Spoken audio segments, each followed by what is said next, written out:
শুনুন, আমি আপনাদের এমন একটা রাতের গল্প বলবো যখন আমার নিজের ফোনটাই আমার ভয় পাওয়ার কারণ হয়ে দাঁড়িয়েছিল। সবটা শুরু হয়েছিল খুবই সাধারণভাবে। ধরুন রাত তখন অনেক, হঠাৎ খেয়াল করলাম আমার ফোনের লাইভ ক্যামেরাটা নিজে নিজেই অন হয়ে গেছে।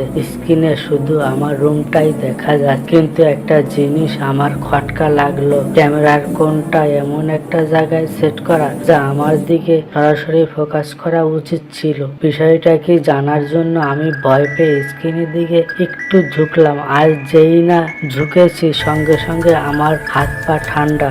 আমি লাইভ ভিডিওতে পরিষ্কার দেখতে পেলাম আমার ঠিক পিছনে কেউ একজন দাঁড়িয়ে আছে। আমি তো পুরোপুরি জমে গেছি। এত তাড়াতাড়ি ভয় কাটিয়ে ওঠার চেষ্টা করলাম যে সঙ্গে সঙ্গে পিছনে ঘুরে দেখলাম, বিশ্বাস করুন কেউ নেই, পুরো রুম ফাঁকা, কিন্তু লাইভ স্ক্রিনটা তখনও চলছে। আর তার মধ্যে ভেসে এলো একটা লেখা, একটা মারাত্মক নির্দেশ, ডোন্ট টার্ন অ্যারাউন্ড।